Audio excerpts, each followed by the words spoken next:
Hindi ibig sabihin na wala tayong nakikitang aswang. Hindi na tayo maniniwala. Maraming kababalaghan sa mundong ito. Kaya wag tayo basta-basta magiging kampante. Baka hindi natin namamalayan. Nasa tabi na pala natin ang aswang. Suwang-suwa na ako sa pang-aapi mo sa akin. Kung noon, naaapi-api mo ko, pues, hindi na ako papayag na apihin mo ulit ako ngayon. Baliktad na ang panahon. Hindi na ako ang dating mahina na kaya mong tapak-tapakan lang. Tumatapang ka na, ah. Bakit? Akala mo ba, hindi kita sisiraan sa biyanan natin? Kung nagawa kong agawin ang lahat sa'yo nun, trust me, Diana, I've done it before. And I can do it again. At sisiguraduhin ko, luluhod ka sa lupa habang nagmamakaawa sa'kin. Dark Shadow 101. Kumusta mga ka-shadow? Welcome back sa ating channel. Para sa lahat ng mga mahilig sa kwentong aswang at kababalagan, huwag nating kalilimutang mag-subscribe sa ating channel, Dark Shadow 101. Lahat ng aming ilalahad mula mismo sa ating mga letter sender na hanggang ngayon nanginginig pa rin sa takot kapag naaalala nila ang kanilang nakaraan. Kwentong kilabot at katatakutan. Narito na ang ating tula sa araw na ito.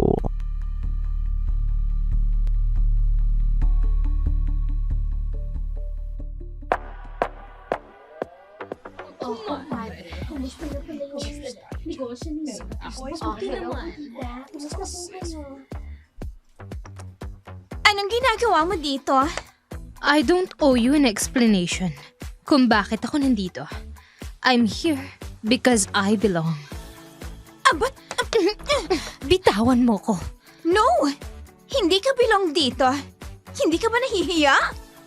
Hindi ka invited sa event na ito. Hindi ko kailangan ng invitation dahil ang host mismo ng event na ito ang nag-invite sa akin. Ambisyosa! Wala kang kaugnayan sa pamilya nila. Kaya hindi ka pwedeng pumasok. Ako lang ang may karapatang pumasok. Dahil may kaugnayan ako sa pamilya ng mga Montelivano. Ako lang naman ang asawa ni Carlo de Guzman. Anak ng may-ahari ng Montelivano Corporation. Ang mga ibong mataas ang lipad, delikado. Masakit kapag bumagsak. Hindi ko ipinagmamalaki ang naabot ko dahil asawa ko ni Carlo. At soon, bibigyan ako ng mataas na posisyon sa kumpanya. Ikaw, ano bang naabot mo sa buhay? Ang matutong masiyahan sa kung ano ang meron ako at magsikap para maabot ang pangarap. Hindi ko kailangang gumamit ng ibang tao para umangat ako. Maldita ka, ha? Pinariringgan mo ba ako? Kung tinatamaan ka, magbago ka. Dahil kung hindi, magkakaliw ang puso mo hanggang sa masanay ka na lang sa kung ano man ang maling ginagawa mo. Hanggang manipulahin mo na ang lahat ng tao, katulad ng ginagawa mo sa akin ngayon. Umalis ka sa daraanan ko at papasok ako. Manggugulo ka sa event party ng pamilya ko? Bakit hindi mo tingnan ang sarili mo?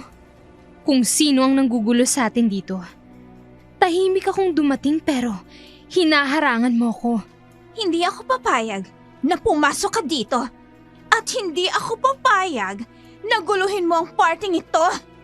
Magpakita ka muna ng invitation bago ka pumasok. Umalis ka dyan. Hindi mo magugustuhan ang gagawin ko.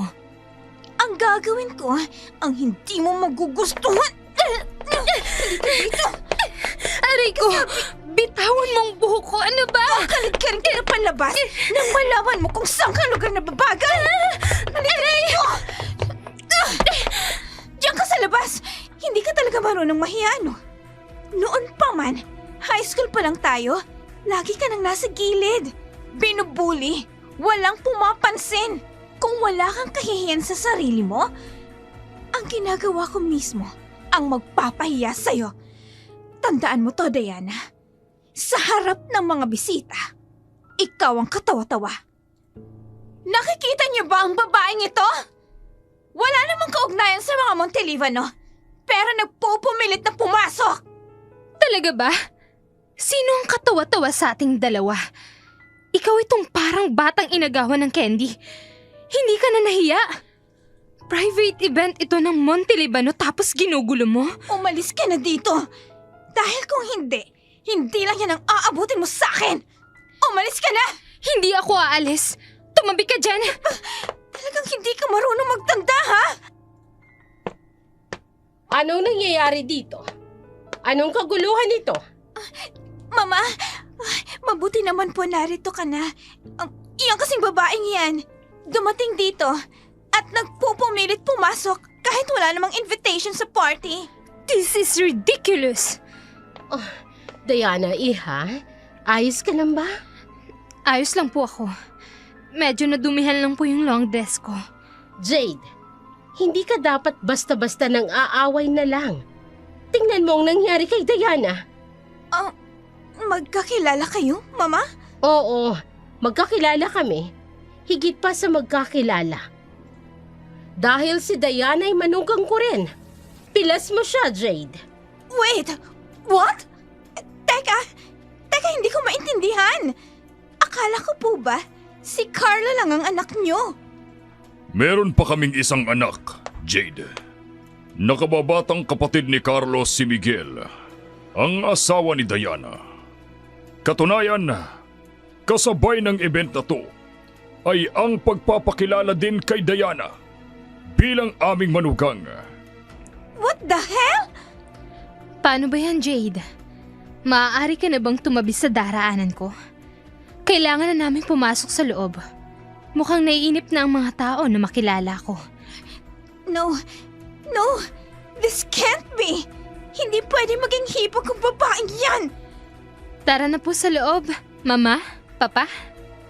Tayo na. Hinihintay na tayo ng mga bisita.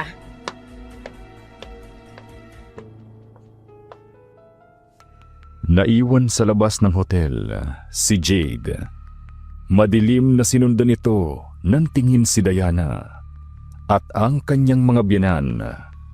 Nasa gitna ang babae. Mas lalo pang uminit ang ulo niya nang lingunin siya nito at ngitian ng matamis. Parang maguhurmentado sa galit si Jade. Pero sa huli ay pumasok siya sa loob ng venue at doon ipinakilala ni Estrella at Ricardo si Diana bilang kanilang manugang. Parang gustong sumabog sa inis ni Jade dahil kahit noong high school pa lamang sila ay mainit na talaga ang dugo niya kay Diana.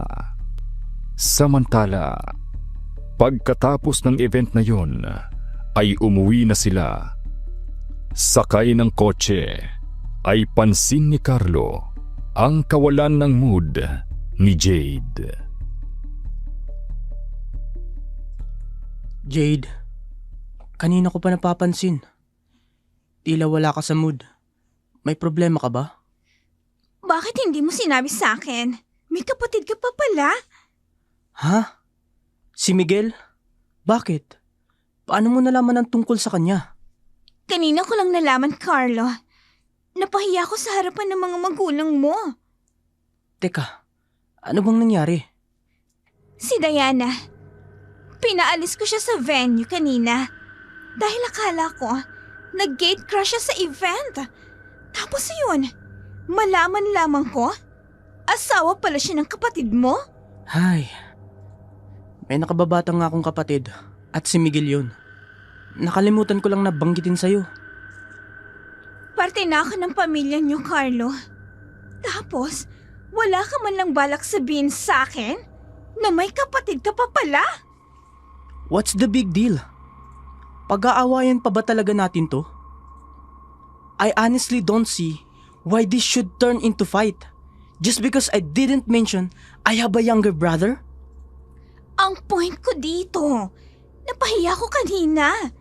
At sa lahat pa ng babae, bakit ang Diana pa na yon ang naging asawa ng kapatid mo? Ano bang problema kay Diana? She's a good woman. May talent, mabait, matalino. What's wrong with her? Ayoko sa kanya. Ayoko siyang maging parte ng pamilyang to. Well, that's too late.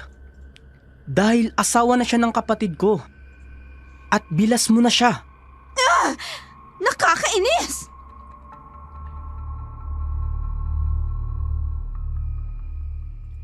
Nalilitong tinapunan ng tingin ni Carlo ang asawa. Noon niya lamang ito nakitang galit na galit. Nais niya pa sana itong tanungin kung bakit mainit ang dugo nito sa sister-in-law niya. Ngunit sa huli ay mas pinili niya na lamang ang magmaneho ng tahimik. Malalim na ang gabi nang makarating sila sa bahay ng mga Montelevano. Nasa salas ang mag-asawang Ricardo at Estrella. Umiinom ang mga ito ng tsaa. Si Jade naman, kaagad nagpaalam sa kanyang mga biyanan na papanhik na sa kanilang silid. Kaagad namang pumayag ang kanyang mga biyanan at naiwan si Carlo kasama ang mga magulang nito. Padabog na isinara ni Jade ang pinto.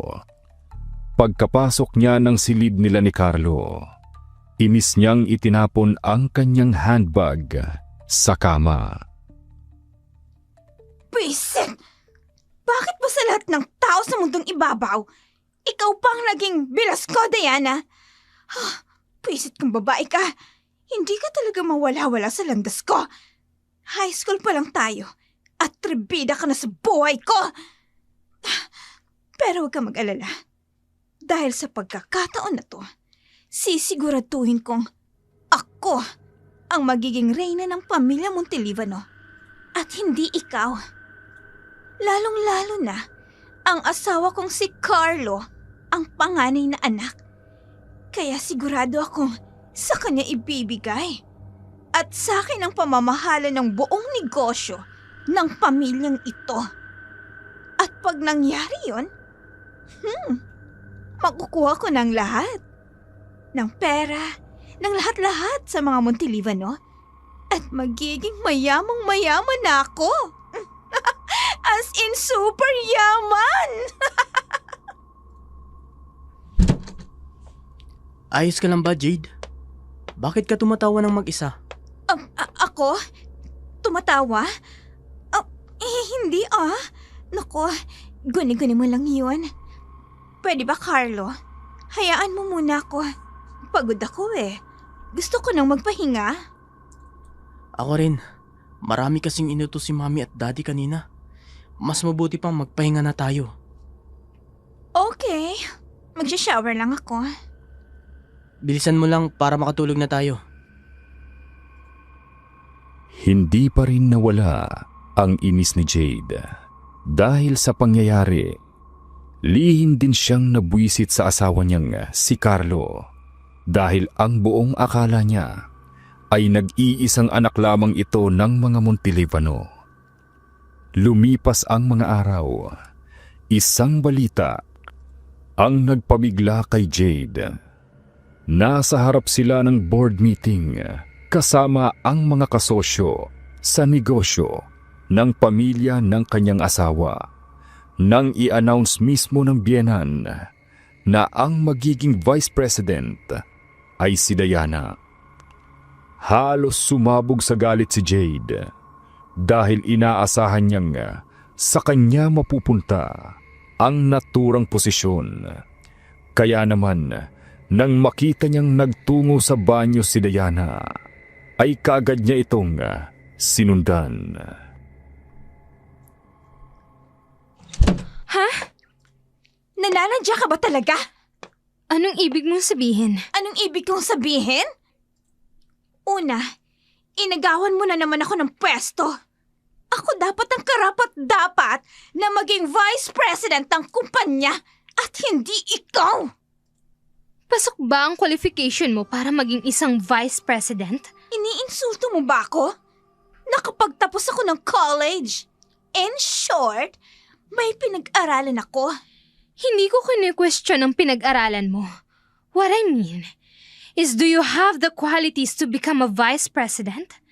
Hindi lang naman basta nakapagtapos ka lang ng pag-aaral ay pwede mo nang isalpak ang sarili mo sa pwesto. Asawa ako ni Carlo. Si Carlo ang panganay na anak. Kaya nararapat lang na ako ang nasa pwesto mo ngayon. Hindi mo talaga ako magagawang tantanan, ano? Kahit noon pa? Intermitida ka sa buhay ko. Rant all you want. Pero ako na ang bagong vice president ng company. At wala ka nang magagawa pa. Kaya pwede ba? Tumabi ka riyan at lalabas ako. Hindi! Dito ka lang. Hindi ko hahayaang tuluyan kang maging masaya, Diana. Ano ba? Bitiwan mo ang braso ko. Bakit? Anong gagawin mo, ha? Anong gagawin mo? Bitiwan mo, sabi ako. Binasa mo ako ng tubig. Ano bang problema mo, Jade? Napaka-childish mo. Childish na ko, childish! At hindi ako papayag na kukunin mo na lang ang lahat ng pinaghirapan ko. Ako ang nararapat sa pwesto mo sa kumpanya. Ako at wala nang iba. Suwang-suwa na ako sa pang-aapi mo sa akin. Kung noon, naaapi-api mo ko, pues, hindi na ako papayag na apihin mo ulit ako ngayon. Baliktad na ang panahon. Hindi na ako ang dating mahina, na kaya mong tapak-tapakan lang. Tumatapang ka na, ha? Bakit? Akala mo ba, hindi kita kayang siraan sa biyanan natin? Kung nagawa kong agawin ang lahat sa'yo noon, trust me, Diana, I've done it before, and I can do it again. At sisiguraduhin ko, luluhod ka sa lupa habang nagmamakaawa sa akin. Well, let's see about that. Ngayon pa nga lang, nanginginig ka na? Ano pa kaya kung labanan na talaga kita? Baka mamatay ka na. Walang iya ka talaga, babae ka! Sige, magsaya ka ngayon. Pero ito na ang huli. Aray! Bitiwan mo ang buhok ko. Baliw ka talaga, Jade. Ano ba? Nasasaktan ako. Hindi ako papayag hanggat hindi ko na ilalabas ang lahat ng galit ko sa'yo. Hihilahin ko rin ang buhok mong gaga ka. Aray! Aray! Lumalabang ka na talaga. Talagang tumatapang ka na. Ang bugay sa'yo nang matigil ka na. Tinulak mo ko. Ano na naman to? Si Mama Estrella, magkukunwari ako nasubsob sa sahig. Diana! Tama na! Wala naman akong ginagawang masama sa'yo. Kino-congratulate lang naman kita, pero tinulak mo ko. Ano? Tumigil ka nga, Jade. Hindi yan ang nangyari. Diana, anong sinasabi nitong si Jade? Itinulak mo ba talaga siya? Mama, hindi po. Siya po ang nauna. Sinundan niya ako dito sa banyo at pinagsalitaan ng kung ano-ano. Huwag ka namang magsinungaling, Diana. Alam naman natin kung ano talagang nangyari. Huwag ka namang ganyan, no. Masaya lang naman ako para sa'yo, pero bigla mo na lang akong inaway. Ikaw ang tumigil sa pagsisinungaling mo. My God! Mama, wala po talaga akong ginagawang masama. Tumahimik na kayong pareho. Ayusin niyo ang mga sarili niyo. Huwag niyo nang pahabain pa ito dahil nakakahiya. Para kayong mga bata. Tingnan niyo ang mga itsura ninyo. I'm sorry, Ma. Mauuna na po akong umuwi. Sorry again for this mess. Sige na, Iha. Susunod na rin kami ng Daddy Ricardo mo. Mama, wala po talaga akong kasalanan. Hindi ako ang naunang mang-away. It was Diana. Kahit noon pa naman po ganyan na talaga siya sa akin. Inaapi niya ako palagi. Jade, Wala akong kakampihan sa inyong dalawa dahil pareho kayong manugang. Ayokong magkaroon ng hidwaan ng dalawa kong anak dahil sa inyo ni Diana. Kaya kung ano man ang hindi ninyo pagkakaintindihan noon, pwede bang isantabi nyo na ngayon? Dahil hindi na kayo mga bata, matatanda na kayo. Start being like a woman with class. Hindi napigilan ni Jade ang hindi mapairap.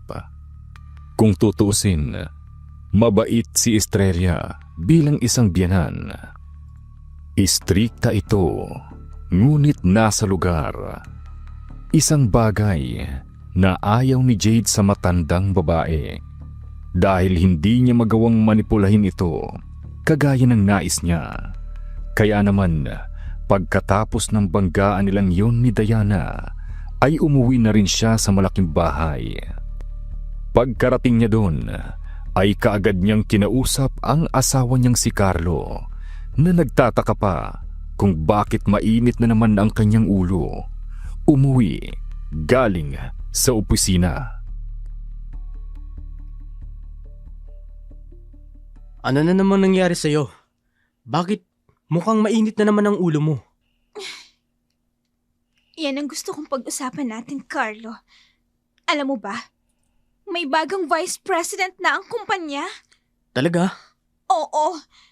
At alam mo ba kung sino? Si Diana. Ay, sabi ko naman sa'yo, magaling si Diana.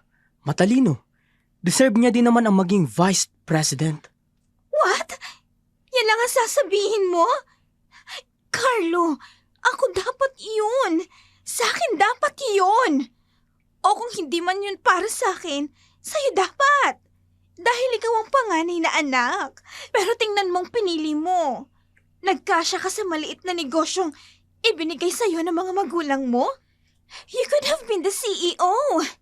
Nasa edad ka na para ang kininang malaking bahagi ng kumpanya. Pero heto ka ngayon.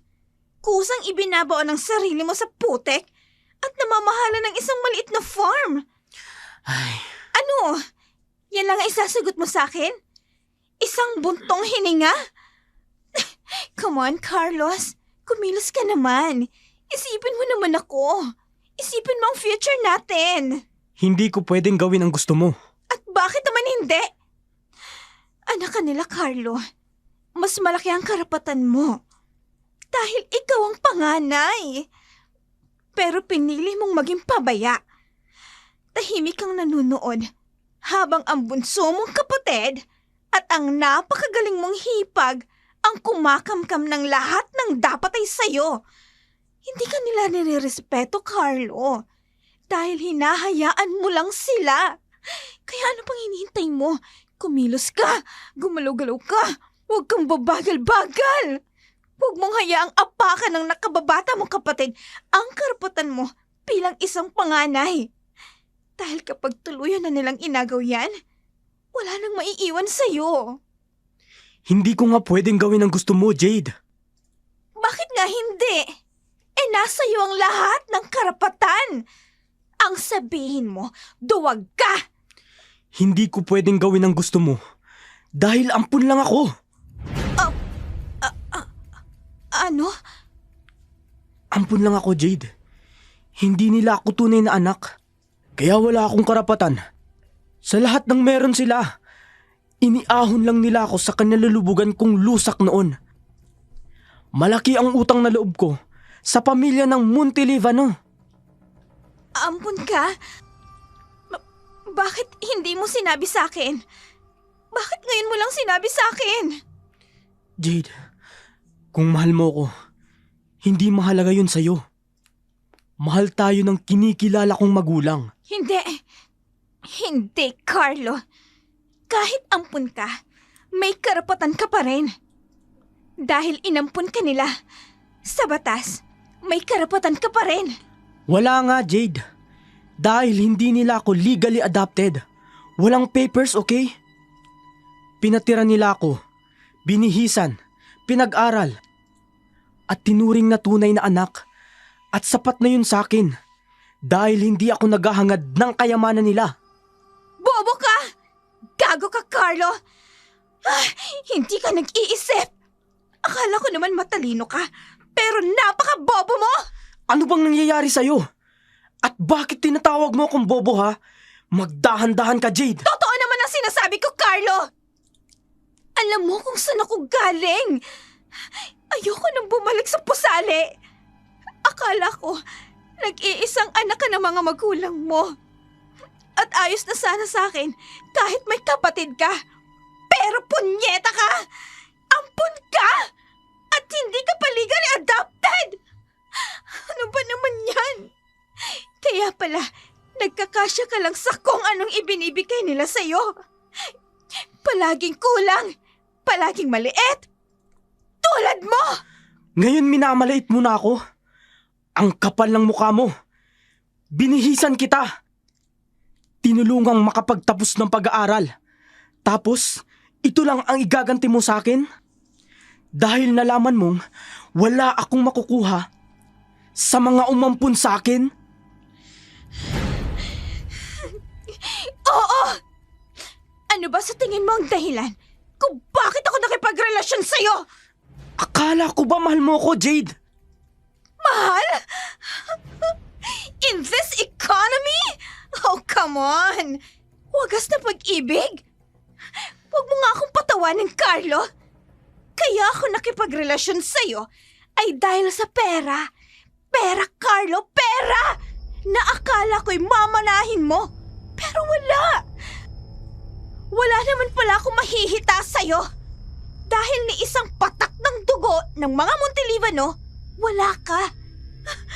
Ang yaman na akala ko'y meron ka. Wala pala dahil ampun ka. Hindi ko akalain na nagpakasal ako sa isang katulad mo lang na mahina at walang kwenta. Gold digger ka! Anong gusto mong gawin ngayon, ha?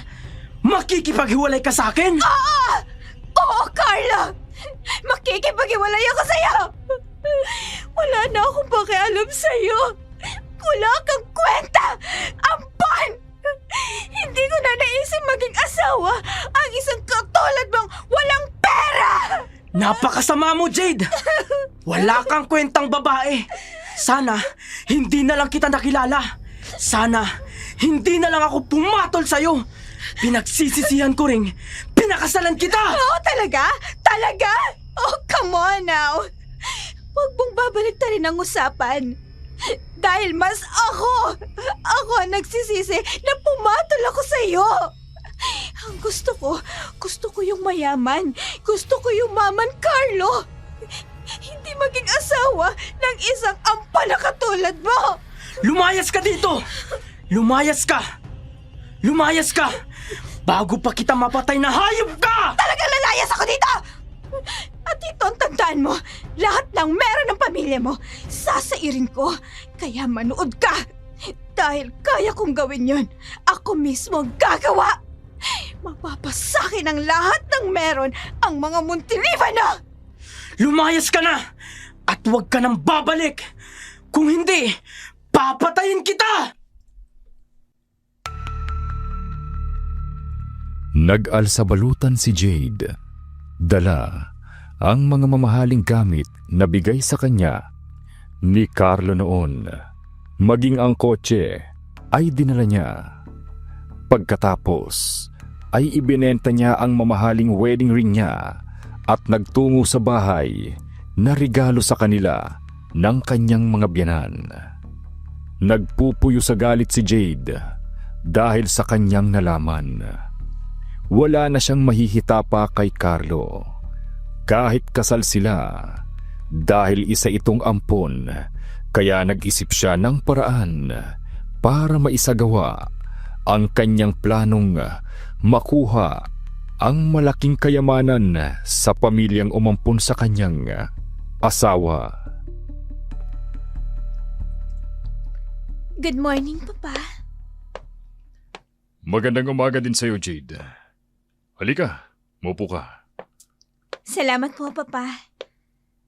Iintay ko pang palakang ko. At bahagya kong itataas ang skirt ko para malantad ang mapuputi at makikinis kong hita. Iha, may kailangan ka ba sa akin? Papa, Oh, Jade, bakit bigla kang umiyak ng... Ano nangyari? Papa, nag-away po kasi kami ni Carlo. Ano? Bakit? Anong dahilan ng pinag-awayan ninyo? Gusto mo ba? Kausapin ko ang asawa mo? Nako, huwag na po, Papa. Nakikipaghiwalay na po kasi siya sa akin. Ano ba naman yan? Ang tagal na ninyong naging magkasintahan. Tapos ngayon, nakasal na kayo. Saka pa kayo maghihiwalay? Napagtanto lang po siguro ni Carlo na hindi niya ako ganun kamahal, Papa. Hindi maaari. Kakausapin kong batang yan. Kailangang maayos niyong problema niyong to. Papa, huwag na po. Tanggap ko na po na nakikipaghiwalay na siya sa akin. Hinawakan niya ang kamay ko. Ang lambot ng kamay niya at ang kinis. Ngayon lang ako nakatitig ng mabuti kay Jade. Napakaganda at sexy para talaga niya. Papa, nawalan na po kayo ng kibo. Ayos lang po ba kayo? Oo naman. Ayos lang ako. Medyo sumakit lang yung ulo ko. San banda, Papa? Ha? Dito po ba? Ito ba? Gusto mo po ba? Hilutin ko ang ulo mo? Ayos lang ba? Hindi naman ba nakakahiya sa'yo, Iha? Nako, Papa. Hindi po. Sandali lang po, ha? Hihilutin ko ang ulo mo. Salamat, Iha. Dito po ba? Ito ba? Papa, Diyan nga, Iha. didiinan ko po ba? Sige. Sige, medyo didiinan ko po, ha? Ayos yan. Ididikit ko ang dibdib ko sa ulo niya. Dito ba, Papa? Ang bango-bango niya. At ang laki at ang lambot ng dibdib niya. Nararamdaman ko ang pagdikit nito sa ulo ko. Kumusta po, Papa? Masarap po ba akong magmasahe? Nawala na po ba ang sakit ng ulo mo? Ha? Hindi pa. Masakit pa rin, Jade. Hilutin mo pa. Sige po. Medyo tagalan mo, Iha. Wala pong problema, Papa. Saan po ba masakit? Ito po ba? Ito po bang likod mo? Gusto mo hilutin ko rin? Ha? Pwede ba? Masakit din kasi ang likod ko eh. Huwag po kayong mag-alala, Papa Ricardo. Hihilutin ko po ang lahat ng masasakit na bahagi ng katawan mo. Talaga? Nakalantad sa akin ngayon ang mapuputi niyang hita. Anong pagsubok ito? Inaakit niya ba ako? Ayos ka lang po ba, Pa? Ha? Kasi mukha kasing nanginginig ka. Jade, anong ginagawa mo? Hinihilot ka po. Ano po ba sa tingin mo, Papa? Ang iba ko pang ginagawa. Huwag mo kong hawakan dyan. Naninigas. May tao po yata sa labas ng opisina mo, Papa. Paano po? Aalis na po ako. Bye, Papa Ricardo. Hinalikan niya ako ng madiin sa pisngi. Hindi pwede to. Kailangang malaman ko ang dahilan ng mga ginawa niya sa akin ngayon.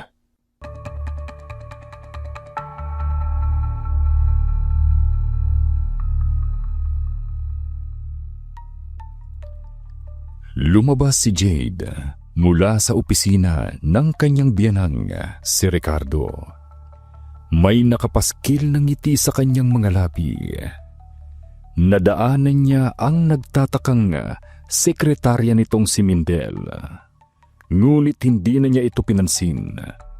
Sa isip ni Jade, kung wala siyang makukuha sa ampon ni Ricardo na si Carlo, ang kanyang asawa, mas mabuting akitin niya ang mismong ama nito. Sigurado siyang kapag nahulog at naakit niya si Ricardo, magkakaroon siya ng limpak-limpak na pera. Lalo na kung iiwan nito ang gurang nitong asawa na si Estrella. Abala siya sa mga ganitong pag-iisip nang makasalubong niya si Diana na nooy papasok pa lamang sa opisina. Tingnan mo nga naman ang pagkakataon. Sa lahat ba naman ng mga taong makikita ko, ikaw pa. Ay, sira na naman tuloy ang araw ko. Wala akong oras makipag-away sa'yo, Jade. Marami akong trabaho na kailangan tapusin. Unlike you, na walang ibang ginawa, kundi kumuda nang wala namang kabuluhan. Ang yabang mo talaga, no? But don't worry, Diana. It won't last. Bago mo ako awayin, ayusin mo kaya muna ang pamilya mo. Balita ko, nag-away kayo ni Carlo. Bakit hindi yun ang pagtuunan mo ng pansin? Hindi yun ang gugulo ka ng buhay ng iba? Hindi ka lang pala mayabang. Chismosa ka pa. Eh ano naman sa'yo kung nag-away kaming mag-asawa, ha? Oh, well. Wala naman talaga akong pakialam. Kaya lang, yung asawa mo nagwawala sa bahay kagabi. Naistorbo ang mga taong dapat sana'y nagpapahinga na. Kaya pwede ba, Jade? Tigilan mo na yung pagiging immature mo. Ang tanda na natin. Matanda? Well, excuse me. Ikaw lang ang matanda. Huwag mo akong idadamay. Nag-iisip ka ba, ha? Magkaedad lang tayo, gaga. Diyan ka na nga. Sinasayang mo ang mahalaga kong oras. Ba't... Talagang pala ba ng babaeng yun, ah? Marunong nang sumagot-sagot? Sige lang, Diana. Dahil sa oras na maakit ko si Ricardo, ikaw kaagad ang patatalsikin ko kung nasan ka man ngayon. Napangiti si Diana nang makita niya ang biglang pagsabog ng inis sa mukha ni Jade. Mula pa lamang noong high school sila, mainit na ang dugo nito sa kanya. Madalas siyang binubuli at inaagawan pa siya ng award bilang valedictorian. Kahit noong dumating sila sa kolehiyo, ganoon pa rin ang ginagawa nito sa kanya. Mabuti na lamang at nag-transfer siya ng universidad. Paglipas ng ilang taon, hindi niya inakala na muli pa silang magkikita at mas lalong hindi niya inaasahan na magiging hipag niya ito. Lumipas ang maghapon, naabala si Diana sa kanyang trabaho. Paglabas niya ng building, nang makita niya ang kanyang biyanang si Ricardo, tatawagin niya sana ito. Ngunit halatang nagmamadali itong umalis. Kaya nagpasya na lamang si Diana na umuwi na rin. Samantala, sa kabilang banda, nagtungo si Ricardo sa bahay kung saan nananatili si Jade. Sandali lang! Nariyan na! Sino ba to? Storbo naman eh. Sino ba kasi... Jade? Papa Ricardo? Anong ginagawa niya rito? Pwede ba akong pumasok? Of course, Papa. Pasok po kayo. Pasensya na ho kayo ah. Hindi pa ako nakakapaglinis, kaya sobrang kalat. Sandali lang po ha. Pupulutin ko tong mga kalat. Sobrang iksi ng suot niyang short. At kita ng kuyakot niya kapag pinupulot niya yung mga kalat sa sahig. Ang nipis din ang suot niyang pang-itaas. Papa, Ah, ah, gusto mo po ba ng kape? Ipagtitimpla kita. Jade, didiretsuhin na kita. Tungkol po saan? Inaakit mo ba ako? Papa Ricardo naman. Binibigyan mo po ng mali siyang ginagawa kong panghihilot sa inyo kanina. Papa, nagmamalasakit lang po ako. Hindi ako tumanda ng ganito. Kung hindi ko maiintindihan ang ipinahihiwatig mo sa akin. Inaakit mo ba ako? Kung sasabihin ko po ba na, oo, susunggaban niyo ako? Oo naman. Kanina pa ako naaakit sa'yo. Hindi lang ako makaporma dahil nasa opisina tayo. Akala ko, mahihirapan ako sa iyo, Papa Ricardo. Alam mo na, mukhang loyal ka kay Mama Australia. Pag nakaharap si Estrella, oo. Pero kapag nakatalikod siya, aba, tutuka ako ng ibang palay. Lalo na't ikaw na mismo lumalapit sa akin. Pero Papa, gusto ko kapag alam mo na nagkatikiman na tayo, lahat ng hihilingin ko sa iyo, ibibigay mo.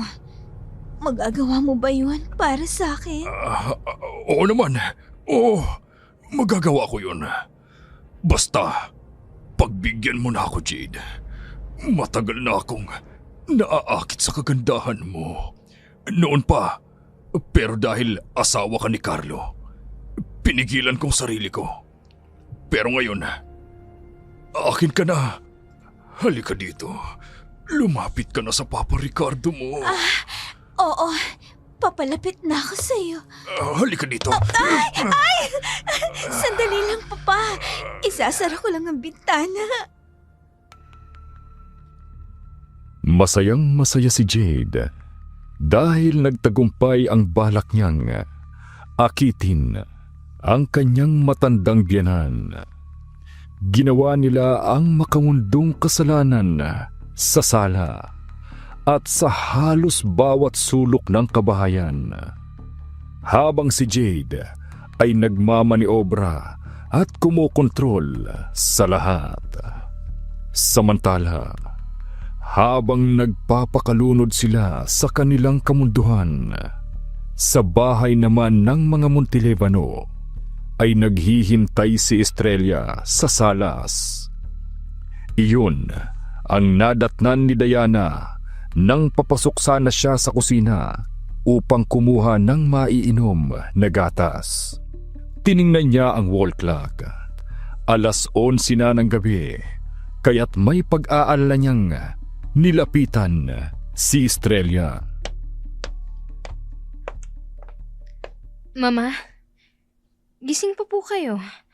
Malalim na po ang gabi Ayos lang ako, Diana. Hinihintay ko lang ang Papa Ricardo mo. Wala pa po si Papa. Akala ko umuwi na siya kanina. Anong ibig mong sabihin? Nakita ko po siya kanina, Ma. Nagmamadali po siyang umalis sa opisina.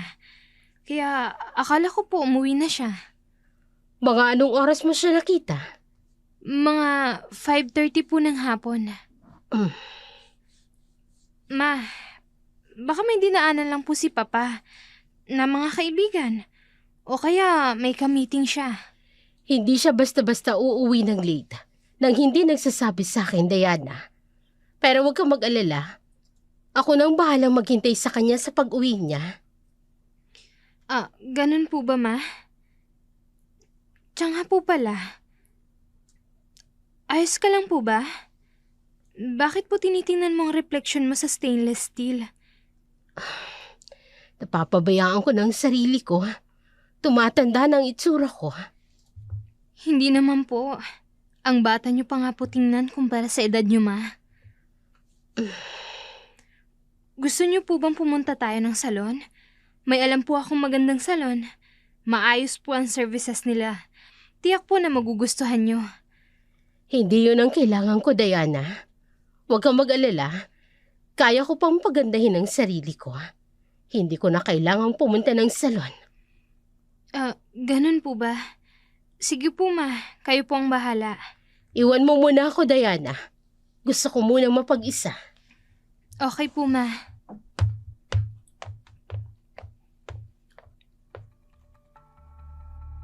Palihim na tinapunan ni Diana ng tingin ang kanyang biyenan. Elegante, sopistikada, at maganda si Estrella. Sa edad nitong lampas 50, aakalain mong nasa 40 lamang. Napakakinis ng balat nito at halos walang bakas ng kulubot. Inakala ni Diana marahil ay alaga ito ng mga dermatologist.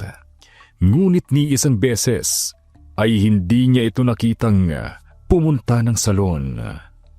Dahil dito, naglakas loob siyang alukin ito. Ngunit tinanggihan lamang siya ni Estrella. Iginagalang ni Diana ang pasya ng kanyang biyenan. Kaya pumanhik na lamang siya sa kanyang silid.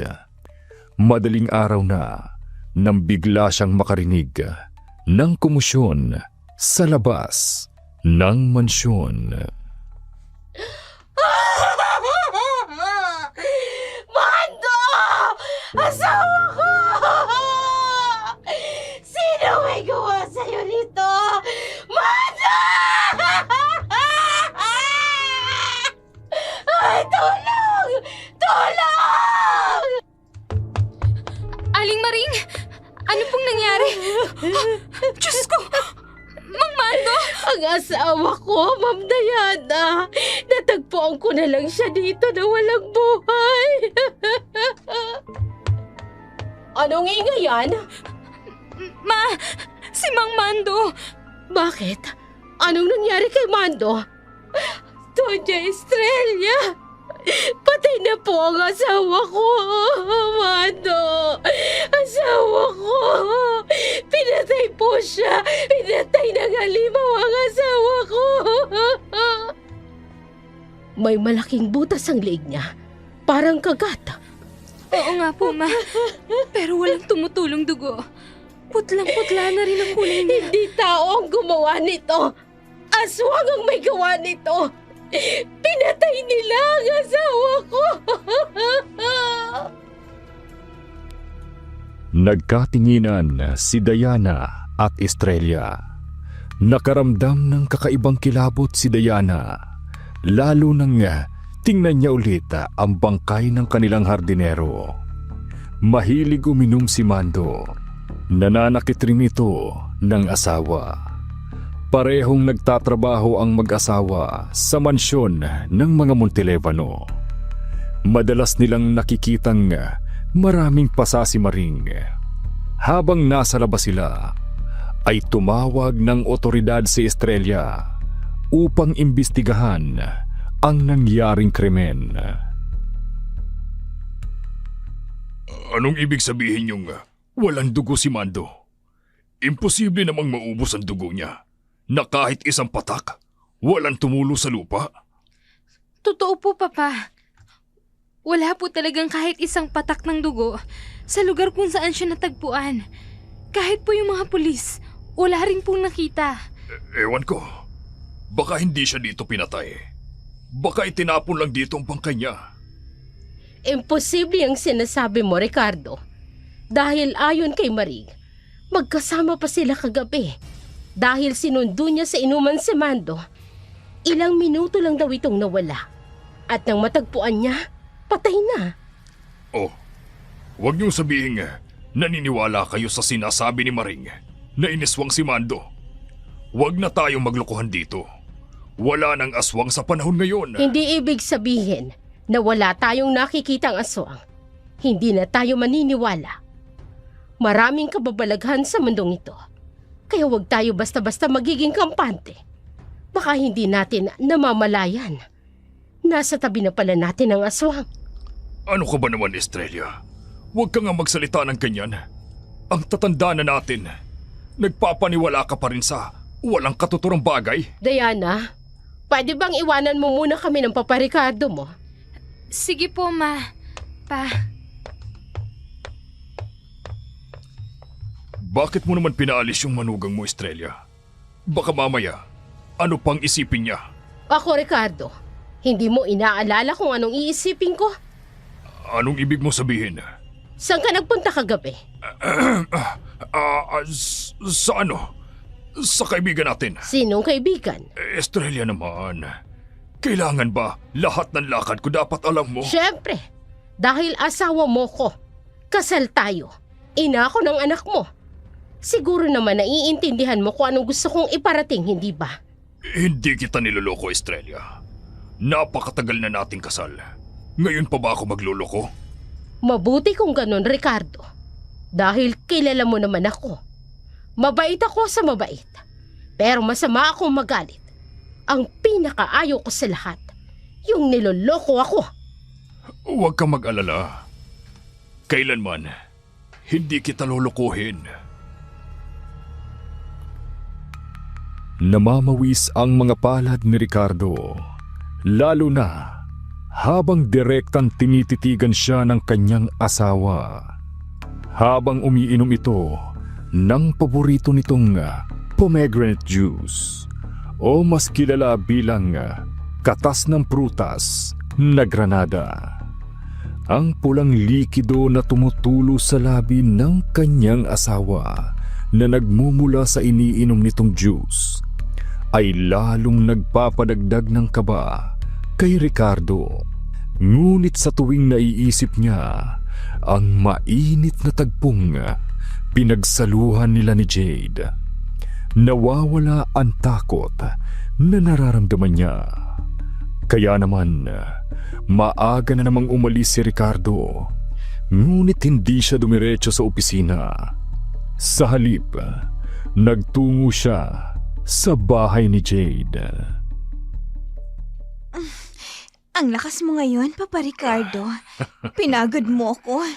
Parang hindi ako makatayo. Nagustuhan mo naman, di ba? Oo naman. Sobrang nagustuhan ko. May iniinom ka bang gamot para mas lumakas ka? Siyempre, para mapaligaya kita, Jade. Siya nga pala, nilagyan ko ng pera ang account mo. Katulad ng sinabi mo. Talaga? Salamat talaga, Papa Ricardo. The best ka talaga. Siyempre naman, lahat ng gusto mo, ibibigay ko sa iyo, Jade. Talaga? Alam mo ba, nag-aalala ako. Nag-aalala ka saan? Sabihin mo sa akin. Ito kasing bahay na to. Di ba? Regalo niyo sa kasal namin to ni Carlo. Oo. Paano na lang kung bawiin niyo to sa akin? Saan ako titira? Huwag mo nang alalahanin pa yan. Hindi pagkakainteresa ni Carlo ang bahay na to. Dahil ipapadala ko siya sa probinsya. Para doon, mamamahala siya ng iba pa naming negosyo. Talaga? Naku, gusto mo talagang malayo siya sa akin, ano? Huwag ka na magselos. Dahil hindi na kami nagkikita ni Carlo. O kahit magkausap man lang. Kahit na, gusto ko, akin ka lang. Ako lang ang magpapaligaya sa'yo. Ako rin, Ricardo. Ikaw lang din ang gusto ko. Pero, paano? Paano kung malaman ni Mama Estrella ang relasyon natin? Huwag mong alalahanin si Estrella. Kayang-kaya ko siya. Isa pa, hindi na siya madalas umalis ng bahay. Nagpapaganda na lang siya araw-araw. Bilib din ako dyan kay Mama Estrella. Parang hindi tumatanda ang itsura. Ganyan talaga pag mayaman. Huwag na natin siyang pag-usapan. Babalik na ako sa opisina. Kaya, halika rito. Third round tayo, Jade. Ikaw talaga, ha? Parang wala kang kapaguran. Pero sige, hindi ako magpapatalo sa iyo, Ricardo. muling nagsalo ng makasalanang pagnanasa ang magbiyanang Ricardo at Jade. Parang walang kapaguran ng dalawa.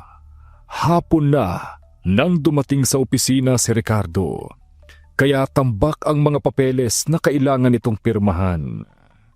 Nagtataka naman si Diana sa ikinikilos ng kanyang biyanan. Parang palagi itong nagmamadali at may pinupuntahan na kung saan. Samantala, nasa isang convenience store si Diana nang makasalubong niya si Carlo. Kuya Carlo, narito ka pala. Oo. May bibilin sana ako. Ikaw, pauwi ka na? Oo, nagpapalipas lang ng traffic. Mahirap kasi makipagpatintero kapag weekdays eh. Balita ko, patay na daw si Mang Mando. Anong nangyari sa kanya? Wala pang malinaw na lead ang mga pulis. Ang pinaghihinalaan ni Aling Maring, baka pinatay daw ng aswang. Aswang? May naniniwala pa pala sa panahong ito sa mga aswang? Iniintindi na lang namin si Aling Maring, kuya. Oh, paano ba yan, Diana? Aalis na ako. Malayo pa biyahe ko eh. Bakit, kuya? Saan ka pupunta? Sa San Sebastian. Doon ako pinadala ni Papa para asikaso ng farm. Paano si Jade? Hiwalay na kami. Ayoko nang makipagbalikan pa sa babaeng yun. Pinagsisisihan ko kung bakit ko pa siya pinakasalan. Ha? Hindi na hinintay ni Carlo na makapagsalita pa siya.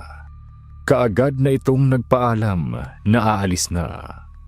Naguguluhan naman si Diana kung ano ang totoong rason nang bigla ang paghihiwalay ng dalawa.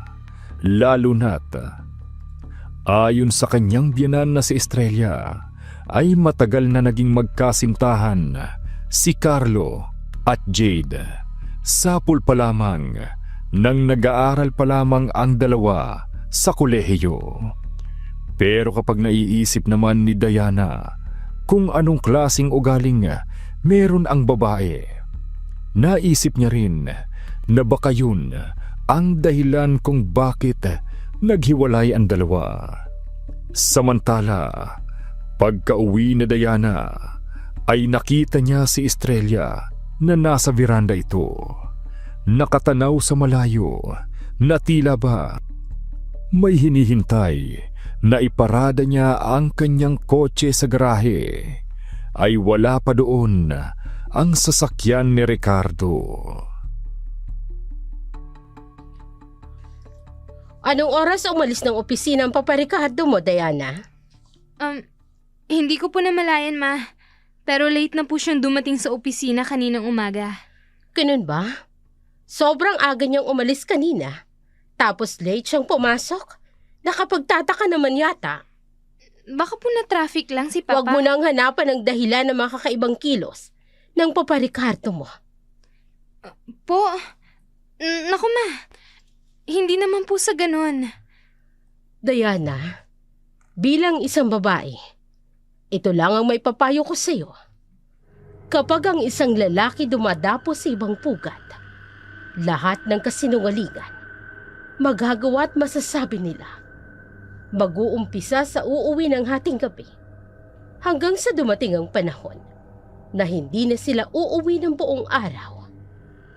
Sinasabi niyo po ba na baka may babae si Papa Ricardo? Baka, dahil wala pa namang patunay. Pero hindi ako tanga, kagaya ng iniisip niya, Diana. Bilang isang babae, wag na wag kang papayag na gawin kang bobo ng isang lalaki kahit gaano mo pa sila kamahal. Matuto kang tumayo at irespeto ang dignidad mo, lalo na kung inaapakan ng pagkababae mo. Opo, Mama.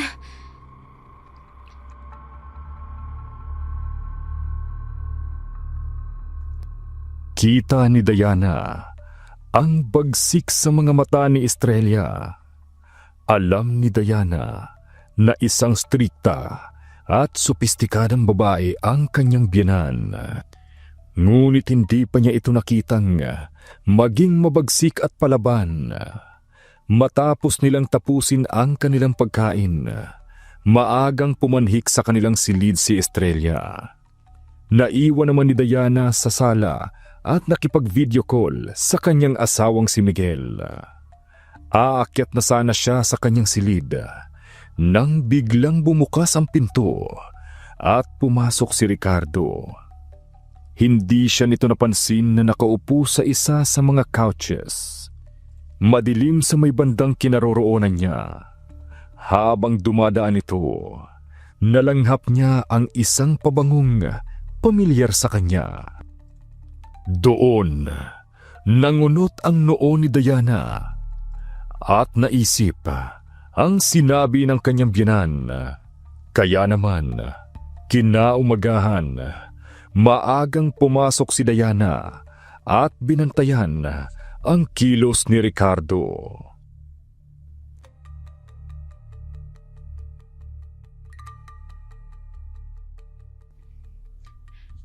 Ayun, nagmamadaling umalis si Papa Ricardo. Hindi pa ito oras ng uwian, pero umalis na kaagad siya. Bahala na, susundan ko siya. Kailangan kong malaman kung saan ba talaga siya nagpupunta. Susundan ko siya ngayon din.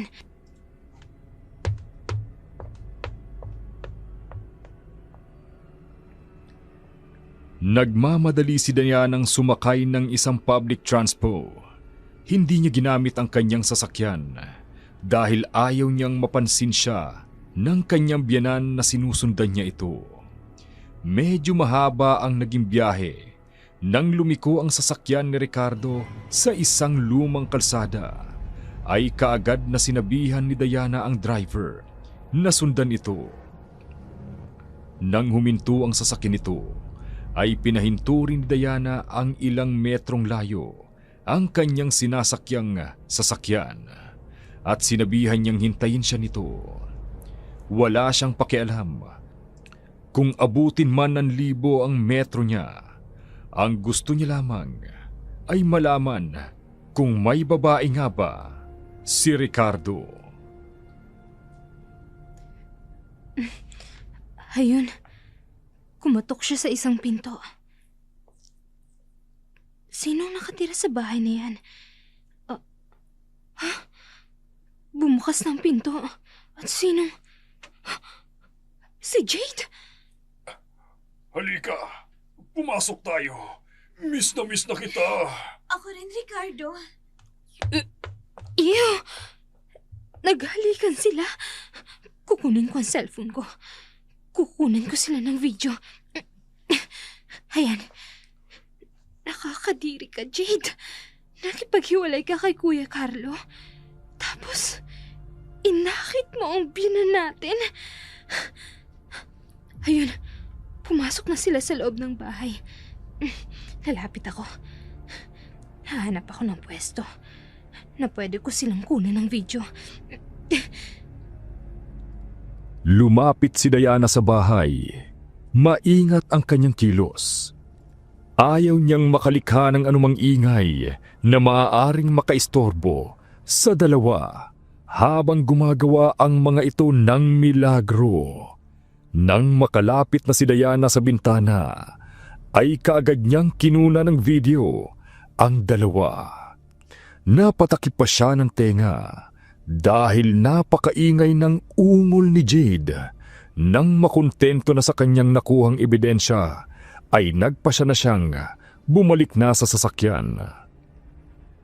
Bago nagpahatid muli sa opisina, upang kunin ang kanyang kotseng iniwan niya sa garahe. Pagka-uwi niya sa mansyon, ay kaagad niyang hinanap si Estrella. Nanginginig ang kanyang kamay na inabot sa kanyang biyenan ang cellphone na naglalaman ng video ni Ricardo at Jade.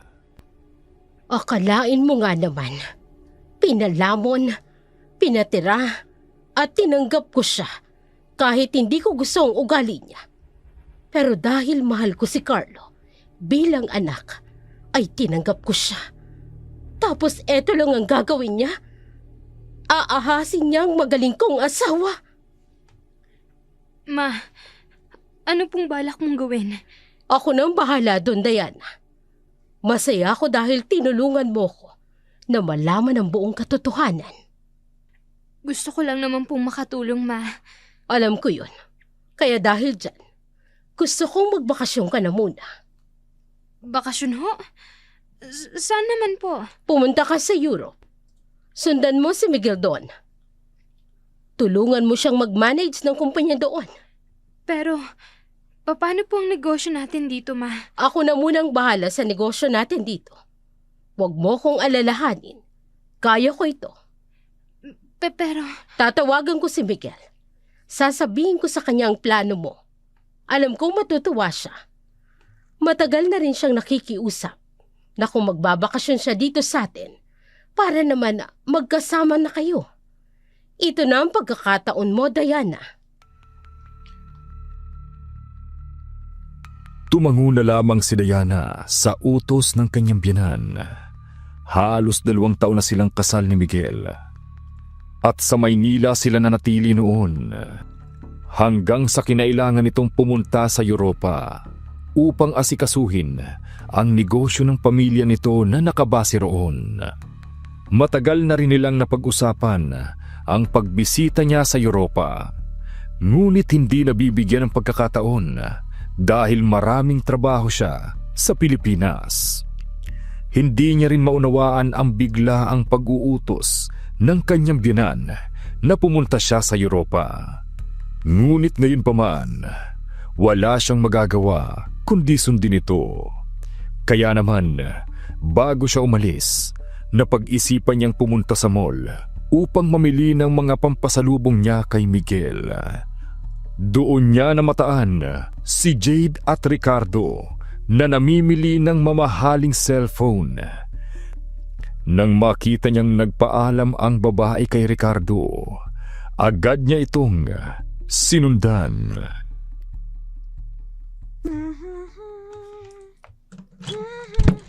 ibang klase ka rin, no? Anong ibig mo sabihin? Hiniwalayan mo si Kuya Carlo. Tapos kinakalintari mo ang biyenan natin. Nakakadiri ka. Excuse me? Magdahan-dahan ka ng pananalita mo, Diana. Maaari kitang kasuhan. Stop pretending! Alam ko na may relasyon kayo ng biyenan natin. Huwag ka nang magsinungaling. Eh ano naman sa'yo ngayon? Oo, may relasyon nga ako. At si Ricardo. Bakit? Naiinggit ka? Naririnig mo ba ang sarili mo?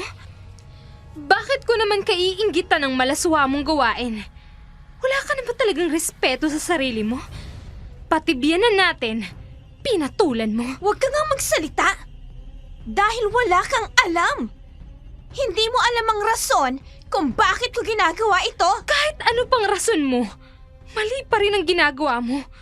Hindi ka ba nahihiya? Sa lahat ng mga kalaswaang ginagawa mo? Huwag mo nga akong huhusgahan. Alam mo ba kung anong dahilan kung bakit ako nakipaghiwalay kay Carlo? Dahil ang walang kwenta kong asawa ay hindi totoong anak ng mga Montelivano. Ampun lang siya. Mabuti na lang sana kung legally adopted. Pero hindi eh. Pinulot lang siya sa kung saang kalye kaya ni isang kusing wala siyang mamanahin. Kaya mo ba siya pinakasalan dahil sa mana? Oo, Diana. Ano pa nga ba? Huwag kang ang ipokrita. Pareho lang tayong galing sa hirap. Kaya huwag mong sasabihin sa akin na mahal mo si Miguel. Mahal ko si Miguel. Kahit mahirap umayaman man siya, hindi ako katulad mo, Jade.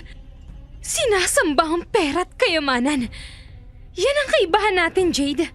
Ako, malinis ang konsensya ko. Hindi katulad mo. Nanlilibahid ang dumi ng pagkatao mo. Tama na! Tama na! Kung ayaw mong ilublib ko yung pagmumukha mo sa inidorong pakialamera ka! At huwag na huwag kang magkakamaling magsumbong kay Estrella dahil kung hindi, baka mapatay kita! Alam mo, Jade, naaawa ako sa'yo. Wala ka ng pag-asa. Tinaig mo pa ang batang nanlilimos sa kalsada. May isang tao na nagmamahal sa'yo, pero binaliwala mo dahil sa pagiging mukhang pera mo. Hindi ka na nahiya kay Mama Estrella. Tinanggap at minahal ka niya bilang manugang. Tapos, ito lang ay gaganti mo sa kanya? Ang akiti ng asawa niya. Tama na sabi! Napipika na ako sa'yo! Ang dami mo ng dada! Lumabas ka na dito! Lumabas ka dito! Itinulak mo ko?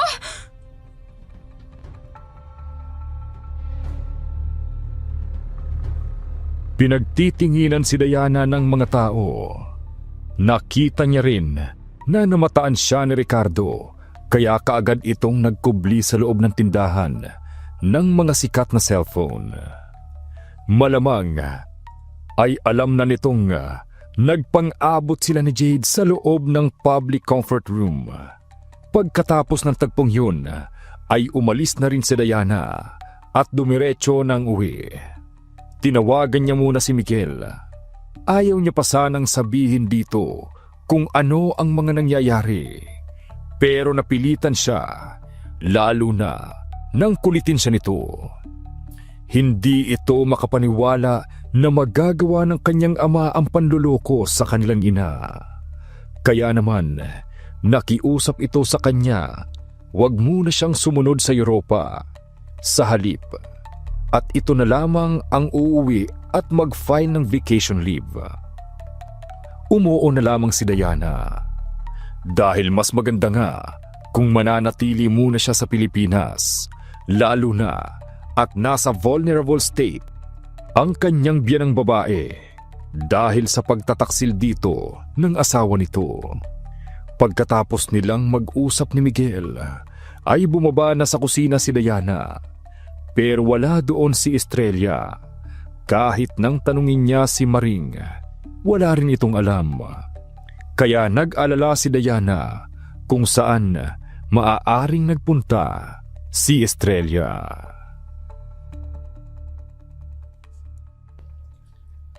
Ricardo, ano ba? Kanina pa tayo eh.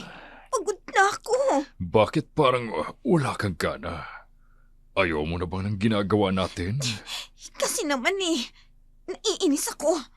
Baka mamaya, sinabi ni Diana kay Estrella ang tungkol sa atin. Kahit sabihin niya pa kay Estrella, wala naman siyang ebidensya. Ako pa rin ang mas paniniwalaan ni Estrella. Ricardo, gusto ko, bigyan mo ako ng posisyon sa kumpanya niyo. Hiwalayan mo na si Estrella. Jade, hindi ganun kadali yun. Bakit hindi? Ikaw yung lalaki. Makakaya mo. Hiwalayan mo si Estrella. Wala na rin naman siyang pakinabang sa'yo eh. Palitan mo na siya bilang asawa mo. Jade. Bakit hindi ka makasagot? Huwag mong sabihin na mas pipiliin mo ang asawa mo kaysa sa akin, na mas bata at sariwa. Kasi... Bakit hindi mo sagutin, Ricardo? Estrella, ano ginagawa mo rito? Paano ka nakapasok sa bahay ko? Correction. Bahay ko, Jade. Akin ang bahay na ito. Iniregalo niyo sa amin ni Carla ito, kaya akin ang bahay na to. Dahil asawa niya ako. Sinampal mo ko. Ang sakit ah. Akala mo, hindi ako gaganti. Huwag mo kong susubukan, Jade. Baka mapaagang pagpunta mo sa impyerno. Estrella, asawa ko, pag-usapan natin to. Hindi ko sinasadya. Huwag kang magagalit sa akin. Patawarin mo ako. Ricardo, ano ba yung ginagawa mo? Bakit ka lumuluhod sa asawa mo? Walang hiya ka. Hiwalayan mo si Estrella. Hindi mo naman siya kakailanganin pa. Hindi mo naiintindihan, Jade. Bakit ha? Bakit takot na takot ka sa asawa mo? Dahil wala siyang bayad. Ha? Alam mo ba kung bakit takot siya na mawala ako sa kanya? Dahil wala siyang kahit isang singkong duling. Katulad ng inaakala mo, Jade. Ano? Yes! Lahat ng yaman na meron ng pamilya namin ay galing sa akin. Kaya kapag nakipaghiwalay siya sa akin, ni katiting na sentimo, wala siyang makukuha. Dahil may pinirmahan kaming prenuptial agreement at sa loob ng ilang dekada namin bilang mag-asawa, wala siyang naipundar. Umaasa lamang siya sa pera ko. Hindi totoo yan. Sinungaling ka. Nagsisinungaling ka. Mayaman si Ricardo. Imposible ang sinasabi mo. Marami siyang pera. Pinangakuan niya akong magiging vice president ng kumpanya. Ilusyonada! Kahit mamatay ako, walang makukuha si Ricardo dahil lahat ng yaman ko nakapangalan kay Miguel.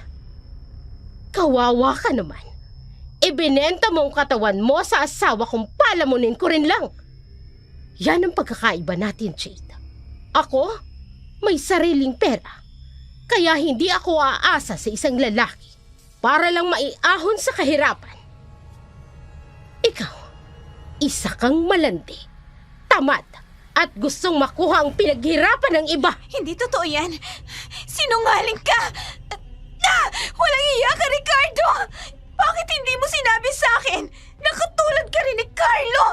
Mga walang silbi, mga walang sariling pera. Tumahimik ka na, Jade. Huwag mo akong sisihin. Kung tutusin, kasalanan mo lahat ito.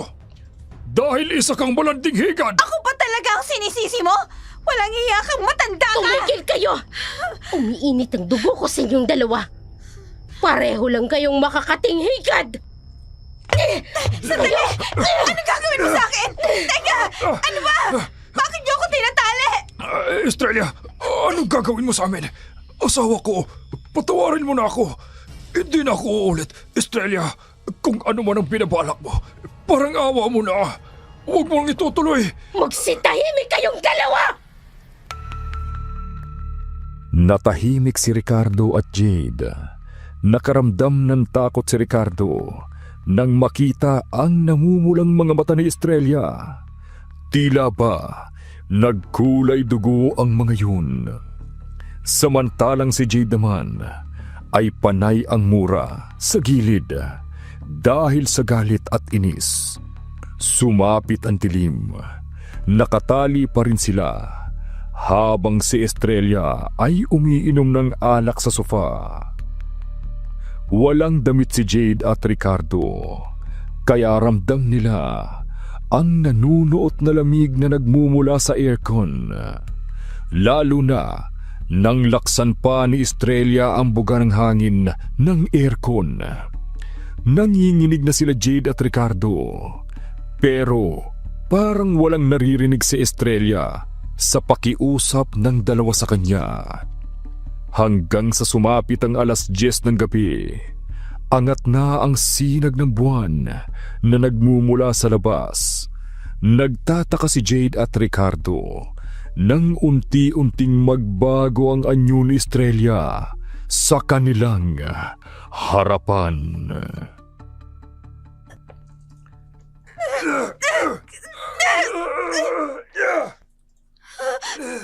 Anong nangyayari sa'yo? Bakit nag-iibang anyo mo? Humahaba ang dila mo at nagkakaroon ka ng pakpak! Hindi! Ay, halimaw! Isa kang halimaw! Ano nangyayari sa'yo? Bakit ka naghingi sa kaswang? Ilang dekada akong nagtiis na uminom ng nabibiling dugo galing sa blood bank. Dahil gusto kong maging isang normal para sa binuo kong pamilya. Pero sinira mo lang, Ricardo. Kaya ngayon, magbabayad kayong dalawa ng malantimang manugang. Hindi! Ayoko! Ayoko! Lumayo ka sa akin! Halimaw ka! Layuan mo ako!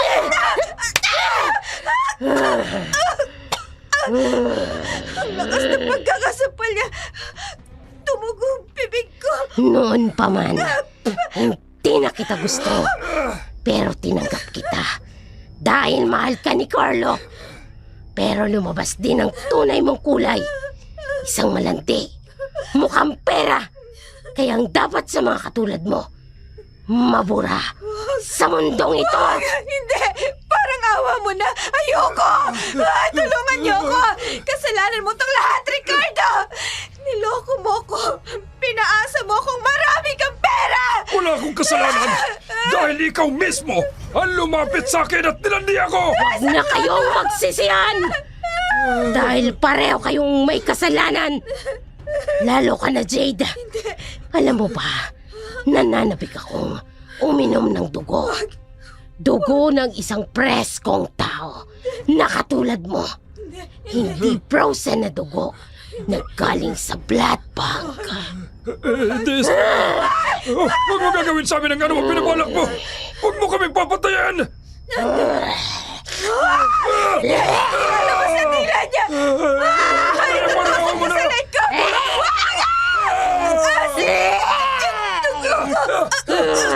Ang sarap ng dugo mo. Manamis-namis at malinamnam. Napakasarap, Jade.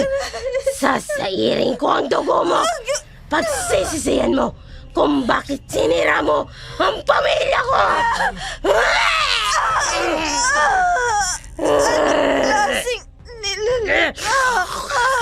Isa kong mandurugong aswang. At ang mga katulad ko, walang patawad sa mga katulad mo. Manloloko at mapanira ng pamilya.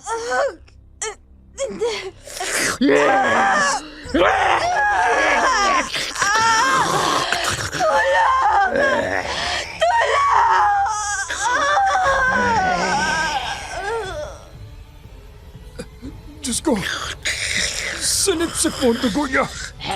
At ngayon, wala na si Jade. Estrella, ikaw rin ba ang pumatay kay Mando? Tinatanong pa ba yan, Ricardo? Si Mando ay katulad mo rin. Walang kwentang asawa. Kaya nararapat lang sa kanya ang mamatay. Papatayin mo rin ba ako, Estrella? Asawa ko, parang awa mo na. Huwag mo akong papatayin.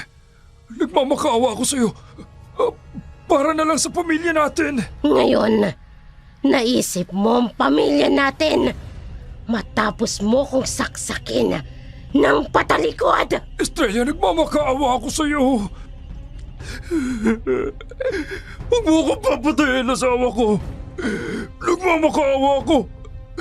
Patawarin mo na ako! Umiiyak si Ricardo sa harapan ni Estrella. Panay ang hingi nito ng tawad sa kanya. Pero parang isang tuod si Estrella. Malamig ang tingin nito kay Ricardo. Yun ang eksenang nadatnan ni Diana. Napatakip siya ng kanyang bibig dahil sa kanyang nakita. Nakahandusay ang hubad na katawan ni Jade. Wala na itong buhay, samantalang si Ricardo naman ay nakagapos at walang saplot. Nahihiyang tinapunan siya nito ng tingin, pero napaatras si Diana nang makita si Estrella. Kakaiba ang itsura nito. Mukha itong halimaw na may pakpak at mahabang dila. Gustong tumakbo ni Diana papaalis, pero hindi nakakilos ang kanyang mga paa hanggang sa utusan ni Estrella si Ricardo na dalhin sa kotse ang bangkay ni Jade. Kaya naiwan silang dalawa sa loob ng bahay ni Estrella. Ma, isa po kayong aswang. Diyos ko, hindi ko akalain na isa kang aswang. Matagal kong tinalikuran ng pagiging isang mandurugong aswang. Pero dahil sa ginawa sa akin ni Ricardo at ng malanding babaeng yan, muling nabuhay ang pagiging aswang ko. Dahil sa galit sa ginawa nilang pagtataksin. Pinatay mo si Jade, pati si Mang Mando. Nasa iyo ang pagpapasya, Diana. Kung magsusuplong ka ba sa mga pulis, hindi kita pipigilan. Kahit po gawin ko yun, wala naman pong maniniwala sa akin. Tsaka isa pa, wala akong ebidensya na ikaw ang pumatay sa kanila. Ito lang ang sasabihin ko sa iyo, Diana. Ang pag-ibig ay sagrado. Pero kapag nadungisan, nakapapatay. Hindi ko po alam kung anong sasabihin ko, Ma. Isang krimen po ito na saksihan ko. At isang napakalaking revelasyon tungkol sa pagkatao mo. Katulad ng sinabi ko, hindi kita pipigilan kung magsusumbong ka sa mga pulis. Karapatan mo yun, Diana. Hindi nakakibo si Diana. Gulong-gulo siya sa kung ano ang maaari niyang gawin. Iniisip niyang karapatan din ni Jade na magkaroon ng hustisya ang kamatayan. Pero kung magsusumbong siya sa mga pulis, wala siyang pinanghahawakang ebidensya at maaaring hindi sila maniniwalang aswang ang kanyang biyanan. Kaya naman inasikaso ni Carlo ang burol ni Jade. Pinalabas nilang namatay sa malubhang karamdaman si Jade. Hindi rin naghabol ang malapit na kamag-anak nito. Ulila na rin kasi si Jade, kaya hinayaan na lamang na si Carlo ang mag-asikaso ng lahat. Ma, talaga po bang gagawin mo na lamang hardinero si Papa dito sa mansyon? Mabuti nga't pinapaapa ko pa siya dito sa loob ng pamamahay ko. Kung hindi ko lang iniisip ang magiging damdamin ninyo ni Miguel, hindi ko na sana siya pinabalik rito sa bahay. Patawarin mo po akong ma. Kung hindi ko sana pinapasok si Jade sa pamilya natin, hindi sana mangyayari ito. Wala kang kasalanan, iho.